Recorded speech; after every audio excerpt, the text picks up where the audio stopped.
I'm back. He's back. The bearded charmer is back. Wow. That was crazy. That was nuts. That track sucked. It was rough. It was tore up. It was insane. Everything was nuts. We had plywood coming up out of the ruts because it got so fucking packed in. Taking out Justin Hill. Holy shit. Wow. That was nuts. So let's jump right in. 250 action tonight. Pretty boring. Boring as per typical, but there was some excitement, especially beginning of the main. Forkner, poor kid, pulls a whole shot, and in front of everybody, he just eats shit. And Hansen uses him as a jump. And Aaron just has no luck. Plessinger has no luck to speak of whatsoever. That kid was so fast all day, all night. I had him winning it. I did. Really should have, like I just said, look good all day, and then just no luck at all. Gets caught up in that second turn pile up, and still, I mean, bounces back from what was he like 13th to he gets 6th. Yeah. On a track that was not really adequate for passing. No. And it wasn't adequate for passing had it been prime condition. No, it was and the ruts actually as deep as it got and as bad as the G-outs got. If it wouldn't have been like that and it would have been dry, the track would have sucked even more because it would have been so fast. Yeah. I mean, it was bad. The Dirtworks crew, once again, though, it could have been worse with all the rain they got. It could have been a mutter. They did well. They did well again, but... But, yeah, you're definitely not going to hear a lot of people this week, and even the press conference going on right now, too happy about having to ride that track for, whatever. It ended up being 13 minutes or whatever it was for the 250 guys. Yeah, 18. That was... I mean... Did they cut the race down? I thought it was... No, I just don't... I don't think with as long as the lap times as it got to a full... 20 laps and stuff is what I was getting at. So, I mean, Justin Hill goes 3 in a row. They had to put the 3 up over the finish to make it known, make it legit. Hey, what about Jimmy D though? Jimmy D looked good, man. That whoop section, chasing him down, dude, fighting with McElrath. That was good. He looked good. Tied his best with the 4th place. I mean. Solid, real solid. I was questioning, should he even have the ride the first couple rounds, and now looking at him like, well, and he honestly, he's out there doing it. As much as I don't hate to say it, I like Jimmy D, but he probably would have done better than what J-Mart would be doing if he was there right now, just because Jimmy D can rip hole shots. Oh yeah. So, I mean, just like we said though, just another boring week. The 250 class. Yep. Not exciting in the least bit. I think Hill runs away with it from here on out. Yeah, he's got too much confidence. If he doesn't put it on the ground next week, he just extends that points lead. Yep. McElrath's riding well, but he just can't touch Hill for speed. I mean, Hill went down. Hit some plywood. Goes down, gets up, and is still leading. Lost like a good 6.5 seconds and still had least. Yeah. And then still put 5 or 6 on Davalos or whatever. Yeah, he put 3 within the first half a lap that Martin caught him. So Hill's pretty much looking unstoppable. Plessinger has the speed, but he has no luck. He needs luck. I mean, what are you going to say about that? Forkner, basic. That was rookie woes right there. Yeah, pretty much. I mean, and that really wasn't anything he could have done. No. I think he just caught some wheel spin or got weird in the rut or something going across the face or going across the top of that table and didn't get the drive off he needed to get off. And if you looked at that landing was actually level with the top of the takeoff coming off the on-off. So, I mean, even the 450 guys were tagging it with a rear wheel. And it was sketchy. It was hard for even the top 250 guys to get over that thing. So that was just an instance of he being stacked up and he just G'd out really bad and couldn't get over the landing. So, I mean, it's rookie woes, though. Yeah, that's what happens when you're a rookie. You just have bad luck like that. So, but whatever. I think... we might as well talk about it right now. Going forward with the 250s, I think it's going to continue to be boring. You're going to see Davalos, McElrath, and Hill running the podium for the last few rounds. And honestly, as much as I wouldn't like to see it happen because I still think if Aaron gets some luck, he can win it, I think Hill wins out from here on out. Because like we talked about, Hill needed to put rides together to make him confidence that he could do this because he's never finished a whole Supercross season. He's got 3 wins in a row pretty convincingly. Who's going to stop him? Yeah. I mean, Aaron, maybe if he gets a start, but the thing is he hasn't been able to do anything since A1. So I think Hill wins out, and honestly, I think that we might as well even start looking forward to... I mean, I know we got one more round, but the East Coast, might as well start looking forward to East Coast because I think it's over with. I really do. Unless Hill... I mean, he wasn't even feeling good this week. He was under the weather. He was sick. Yeah, he was sick, and he still won. Went out and dominated like that. So, I mean, there's just nobody in the West to touch him right now. But good for him, though. Yeah. I mean, good on the guy. So he's been in it for a long time. The family's been in it for a long time. They've had shitty luck, so it's good to finally see them, get something turned around. It's good to see PC back on top too. Long line of championships and wins there, and so to 251 now. Yeah, 251. That's a lot. That is major. That's a lot. So it's good to see him back. And that'll be good to see Mitch get another title plate for the old truck doors. But let's be honest, everybody was more interested in the East Coast after they found out who was going to be on there with Savacci and Cincerello and Martin and Craig and Osborne, and so I mean, let's be honest, everybody was kind of looking forward to the East Coast to begin with. And we will talk about that at some point. Yeah, I'm just trying to make a point next week, but just trying to make a point. More people were looking towards the East Coast than the West. We may do a whole show on just East Coast. Try to hit up a 15-minute show of East Coast. So okay, so let's move on to the exciting, eventful 450 class here. Every single week has been good so far with this class, and we say it every year. This year's no different. Nope. Most stacked field ever, and I think this year they figured they had 22 factory or guys on good equipment. Yep. Before you even got the privateers, that was all those guys. And, always we have injuries and, problems and all this stuff like that. Shit, Trey Kennard hasn't even finished a race yet. Exactly. But, wow, I mean, talk battles from first place to 15th place. And they're good ones. Yep. It's good guys. You have Bogle and Weimer and Piker all Anderson battling. And Seeley still going back and Seeley forth. still going back and forth. You've got Kenny and Dunge and Marv and Eli up front. I mean, just insane. Malcolm trying to completely T-bone the hell out of Dean Wilson and loses it. Yes. Dude, that was going to be bad. That was going to be if he really didn't bad. get loose, he was going to blow Dino off the berm. That was a little reckless, but he, it bit him in the. I mean, it bit both of them in the ass, but more so Malcolm. Yep. So, the parity, the eventfulness of the 450 class this year is just unreal. It's unrivaled. I don't ever think we've seen anything like this. Nope. Going back even into the 90s, you never saw this many guys all racing, this tight together, and really people you could have win any single week. Cooper Webb the first 2 weeks was 8th, 13th finishes. Yeah. And is now 4-3 and top qual. 4-8-3. Yeah. And a top qualifier today. Yep. Unbelievable. And it was looking good. Tightened up as a little bit as the race went on, but the way the track broke down, that was to be expected. But and you can all say he's still the points leader, but for the first time, even through the Villapoto and Stewart era, a vulnerable Dungey. When's the last time you've seen Ryan Dungey have 7 seconds, get a start, and get caught and passed, and look like he was standing still? Eli Tomac is a beast. On fire. I know it's only 2 races, guys, but let's be honest. And I know we got a lot of Dungey fans that watch this show. Let's be honest. You know your guy's in trouble. I know he's still got a 17-point gap, but that can diminish very quickly if Tomac reels off wins. And I'm not going to say he's going to win out, but think about it. When's the last time Dungey's gotten caught and passed like that? Villapoto didn't even do that. Haven't been this excited about Tomac since 2015 when he blew out his shoulders and started off by winning by a minute and a half. I'm here to tell you, and I've said it before, and I'll say it again. Dungey is a changed man since he broke his back last year. Yep, and then everything happened with Kenny, and I know the people that watched the press conference, they saw him got choked up, and they even showed at the beginning of the show. Yep.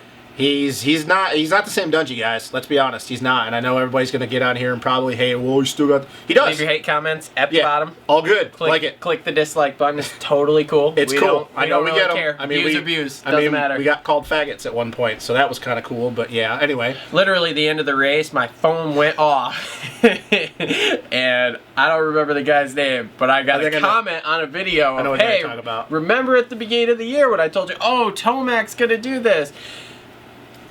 Well, you're wrong, because you said Tomac wouldn't do it. And yes, I'm wrong. I didn't think Tomac had But we are Tomac guys, though. We are. We've been Tomac fans for a while, but I also am a realist. When I play the RM Fantasy, and I'll give you a prime example today, I picked Dunge to win.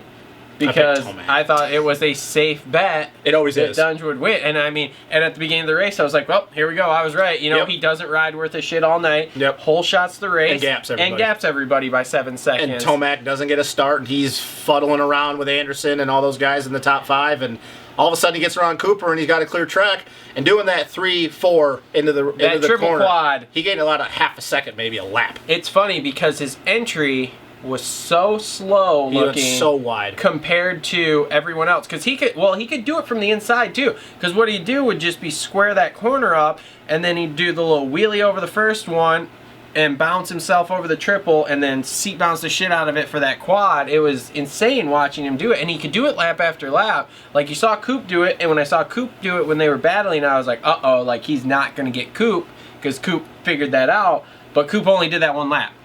People were not consistently doing it. It was kind of like, what was it last week? They were going, what, three quad, 3-2. Yeah. Like Reed, Seeley, and yeah, Tomac. And Tomac were doing that, and Tomac did that every single lap of the main last week.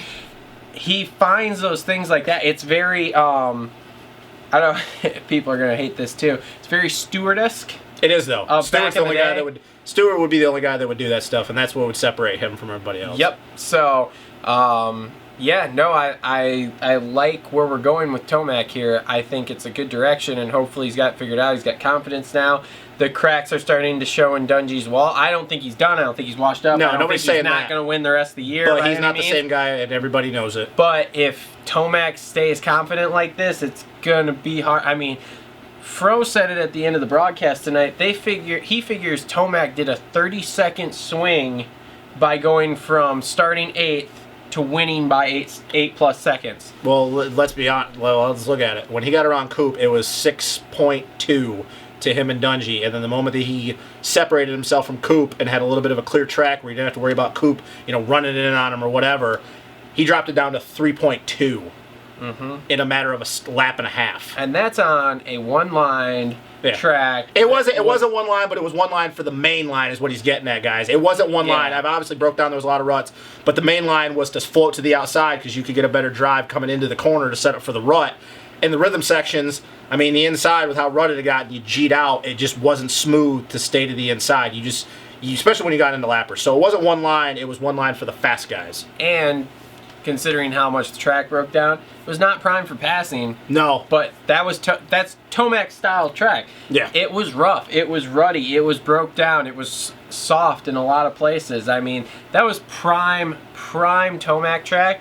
Now, last week, that's a track was a little bit of the opposite. It was packed up, and Tomac's not a hard pack guy. No, where it played into his strengths last week was the long straightaways. Yep. So, he's gotten that 2 weeks in a row. It'll be interesting next week going into Dallas where it's hard packed and the straights aren't as long to see how he does.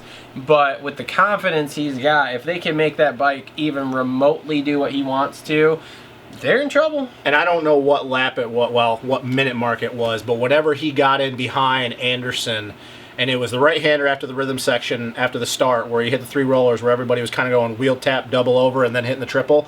He hit that inside rut, and he hit that G out, and it pitched him to the inside, and he stayed in it and manualed over the first 3, and I was watching that, dropped it, scrubbed the hell out of that triple, and then squared off Anderson, and I watched that. He did it for 2 laps in a row, and the first thing that came to my mind is oh shit, Tomac's on it tonight, because any other, especially last year, if Tomac would have got to Anderson at that point and he wouldn't have got around him in 2.5 laps, you would have seen Tomac, he would have settled in. He would have got sucked into Anderson's pace, and that would have been the end of it.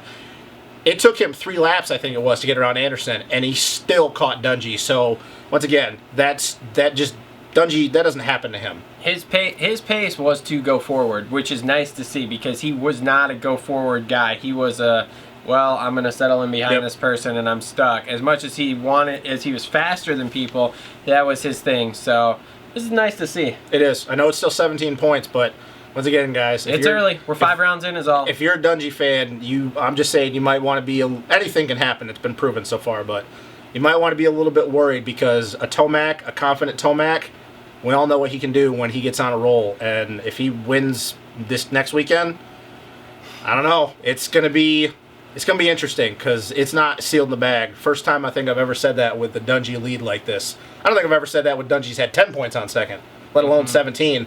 But Tomac was the other guy that we said besides Roxon that could win this championship. And he's you know showing what? it now. It's the rest of the field's thinking, maybe it would have been a good idea to have Roxon racing. Okay, so finishing up here, wrapping up the show, we'll get into our RM Fantasy, which is just pretty much sticking me right where the sun doesn't shine right now. I did good this week, finally. I didn't, again, Got a top 3. I might have had like 4 out of the top 5 dudes, but and Marv wasn't in there, so I know that screwed me. And my 8th place wasn't right either, so whatever. So we're filming this really early. This is literally right after the race. So we don't have the wild card for next week, so we're just going to talk about the top 5. As far as top 5 go, I think at this point now, you have to look pretty hard at putting Tomac in as your number 1 pick. Especially going to a dome. Yeah. So you look at Tomac for your number 1 pick. I think, you've got Dunge and Dunge in second. I think basically you've got those 2 for your top 2. 3rd, 4th, 5th. You're looking at Seeley, Anderson, Marv, and Coop. I know Marv wasn't up there today. I don't know what happened to him. He was shaking his wrist. I'm not really sure. But those 4 dudes, I think, are your other 3 spots. And I mean, occasionally we're going to have, other people get up there. Yep. But as far as I'm concerned, if for your safe picks, your safe bets week in, week out, I mean, that's what you've got right now. So probably for next week, what I would do would be something like Eli, Dunge, probably put a Seeley, because I want to see how Coop does. Like, Coop's another one. He's like Tomac. I didn't want to really until he puts in string some stuff together. So anyway, so you put Seeley because Seeley's been riding super duper well. Anderson because he can't get a start. but he always manages to find his way, and then probably Coop in the top 5, just because that way if Coop does do better, cool, at least I got him in the top 5, but if he does worse, at least I'm not losing out on major points with more consistent guys. So that would be my top 5 going into next week. I think my top 5, once again, I think it's going to be kind of hard to bet against Tomac at this point. It's kind of like with what Kenny was the first 2 races, and then what you would normally do with Dunge. He's a guy, if he gets on a roll and his confidence is up, which obviously now it looks like he's having fun, it's really hard to bet against him. I'm going to have to say Tomac for the win. My second and third is going to be a little bit different, though. And I said it to you before we filmed. I think Dungeon's going to have really one bad race. And I think 2 weeks in a row, for the first time, having something happen to him that he's never had happen, where he just gets completely obliterated in one race, going back to Tomac winning by as much as he did at Glendale, and then getting caught and passed. I think he's one of the most mentally strong dudes, but I think he's really going to start having to reevaluate some things and having to work on himself, which he's never had to do. It's always been the bike. It's never been a Dungy problem. It's been a bike problem. I'm going to say Coop, Seeley, Dunge, and then I'd probably, even though he had a bad race, I'd probably put Millsaps, just because he was looking so good leading up until tonight. I think Dungy, I think that his psyche right now might be a little bit iffy. He might not be so much on the high side because he's not used to getting caught and passed from 7 seconds back that Tomac was. I mean, Villapota never even used to do that stuff to him. So, who knows? I could be wrong, but I'm really thinking that Dungy's he's fragile right now. And I think that if he has one bad race, Tomac wins, we could have a big point swing coming up here pretty soon. I mean, who knows? He could go out and get second again, but I don't think you can just say, oh, Dungy's going to win now, because it's Dungy. It's not Dungy. This is not Ryan Dungy that we're used to seeing. And I don't know. I think that we're going to see a real big shakeup this coming weekend. And if he gets fourth and Tomac wins, that's what? That's 7 points. He had 10 points before the halfway mark. That's, I don't know. Dungy might be fragile this year, guys. You might have to start realizing it. All right, so break it down. Top 5 predictions for next week. Millsaps, Dunge, Seeley, Coop, Tomac. With Tomac being number 1. Tomac being number 1. He went backwards. Just an FYI. Yeah. So, all right, guys. That's this week's show. Thanks for tuning in again. Like, subscribe, comment. Check out the daily vlog videos. Sometimes I talk about different Supercross stuff during the week. It just depends. The vlog from today actually has me watching some of the Supercross race. So, I mean, it was watching you watching something else? No, I was just watching it, filming it. But anyway, so like, subscribe, comment down below. I love going back and forth with you guys too. I'll get on that comment to whoever it was that was talking about Tomac. I will bow down to you a little bit. Yes, you were right. He's out there. Anyway, but we'll see you guys next week.